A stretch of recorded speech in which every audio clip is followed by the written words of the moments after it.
Hello and welcome to the Little Blue Pot and exercise and mood. I'm doing this video to help anyone who either has a mental illness or would like to get better mental health. I'm going to talk about the benefits of exercise and how it can really change your mood. It can even have effects on the brain to release lots of wonderful things to make us feel better. But getting that motivation is hard. When I first started exercise, when I was at school, I avoided exercise. I hated PE, etc., all of that stuff, until I found yoga, which was only a few years ago. Prior to that, the only exercise I would do was walking around the flat and maybe walking to the shops. And I noticed over time, especially with stress and my mental illness and meds, I just got bigger and bigger and bigger, and I got so depressed. And when you're depressed, you eat more and more. So for me, when I started it, I wanted to feel better about myself, but I also wanted to lose weight. But that's not everyone's motivation. Some people want to go in there and go, yeah, I'm going to get really fit and muscly and burn off those calories. If that works for you, fantastic. However, some people might just want to feel more sort of well-being, a sense of like sort of feeling better about yourself, being able to say, yeah, I've done that today and I've achieved that. Whatever your reason for getting into exercise, it helps your mood and it makes you feel good, whether it's to get to feel better on the outside or feel better on the inside. Exercise and depression. I mean, exercise, I've read, is actually can treat mild to moderate depression just as effectively as antidepressants, which I find amazing. And I know when I was first diagnosed, the doctor said, oh, don't go on tablets, do this, do exercise and eat well, which isn't really that easy when you have no motivation, sometimes no motivation to even get out of bed. So it can relieve the depressive symptoms, and it can also, if you don't want to take meds because of side effects and things like that, exercise doesn't have side effects unless you push yourself too much and sprain your ankle, which I did once running, and I literally couldn't walk on it for like 6 weeks. Yeah, that's just shows what happens when exercise. Oh, I did join the gym once and I went for 3 weeks and ended up paying for 6 months.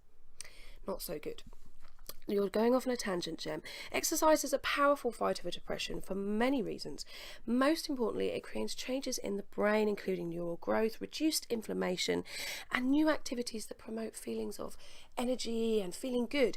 And this is because, one of the main reasons is because the release of endorphins. I've said this before, your body's natural painkiller, which will relieve emotional pain and any physical pain. So if you're feeling really blue, really low, it can lift you up. It can also take you away from those negative thoughts. You're in the moment, you're in the present, you're not focusing on all of that negativity. Similarly, with anxiety, it can relieve tension, stress, boost physical and mental energy, enhance your well-being through the release of endorphins. And I would say, it stops you from sort of maybe zoning out and thinking and sitting there feeling anxious. Oh, I've got to do that. Oh. It can really, really help you to stay present. And when you have anxiety, being in that present moment is so important, because then we're not thinking about that negativity. So you could try mindful things, especially if you want to go for a walk. Maybe you just that's what you want to try to start with, going for a walk, and there's nothing wrong with that. I think walking is really, really good. I just get a little bit bored, but that doesn't mean you will. So trying a mindful walk, feel the sensation of your feet hitting the ground, feel the wind on your face or the sun on your skin, or something like that. By adding that mindful element, you are reducing your stress levels, and that moves me on to stress. So when you are under stress, you tense up, and I tensed up for years. My shoulders would be up here. And it was only when I started doing yoga that I was like, whoa, they're really, really tight. And I'm very lucky that Andy massages me, but even today, it's always sore here. There's always pain and tightness in my neck, and it really is quite frustrating. Yoga does help, yoga does ease it, but because of my fibro, sorry to moan about myself, I tend to get a lot of stress there. So, we tense up because of the fight or flight, and we're feeling stressed. We are going to that fight or flight or freeze mode where we're defending ourselves from whatever's coming at us. So if you're tensing like that, and there's also effects like on the rest of your body, stress can really damage you, peeps. Watch my stress video. I'll put a link in the description. So you could have heartburn, insomnia, diarrhea, headaches. There's so many things. And for me, when I get stressed, I have to go for a wee a lot, and that could be one of yours. So if you do this exercise, it can relieve those symptoms as well, because if you're constantly in that fight or flight, or constantly feeling stressed, then we need to tackle that. But I would say if you're getting stressed a lot, address what areas in your life are causing you stress, and if you can make changes, do. If you can't and it's out of your control, then try and push it away, because it's you can't change that, but you can change. Maybe, I can change my exercise, I can change my diet. Slow steps, very slow steps. If you are suffering from a disability, severe weight problem, arthritis, physical injury, then make sure you choose the right one for you. My yoga instructor would always sort of tailor it and say, if you've got bad knee, then don't do this. If you've got something on your, something wrong with your shoulder, things like that. So make sure you check it out, make sure it is the right one for you. I'm going to stop moving away from the mic. Maybe you are your worst critic. I am, I know that. But feeling bad about yourself, if you are, trying to lose weight or want to increase your fitness level, be kind to yourself. It's not going to happen overnight. Don't expect to be going to the gym every day for an hour without having done any exercise before. Maybe you want to do that. Maybe you want to get a personal trainer and do it every day. But I really don't think it's a good idea unless you're really, really motivated, then go for it. But for me, small steps. If you start off small, you're more likely to stick to it. Now, it can be a bit of a catch-22, because to get motivated you need to do exercise, but in order to you need to be motivated to do exercise, but exercise makes you motivated. So what comes first?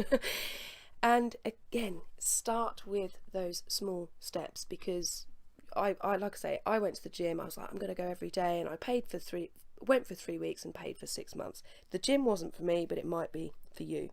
Schedule the time of day that you're going to do it. Put a plan in place. Write your chart out and say, Wednesdays and Fridays I'm going to do 10-minute walks, and put them on your calendar, and then when they're done, tick them off.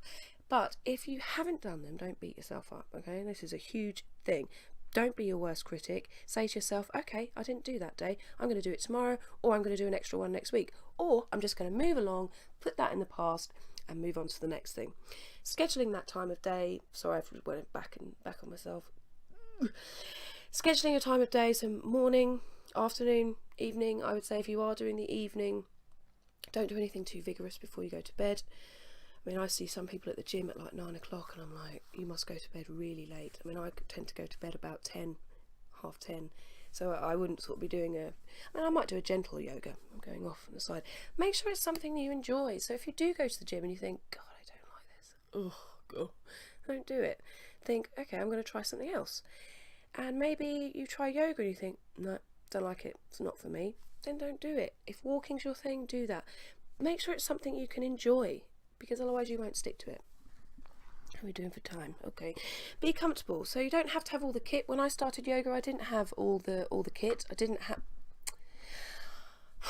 this video has taken a while today, but this is the take I'm going to put up, I promise. When I started doing yoga, I didn't even have a mat. I used a rug. And I just, t-shirt and leggings.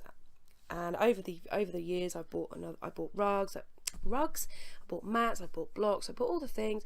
Luckily, yoga it's bare feet, so I didn't need to buy any trainers.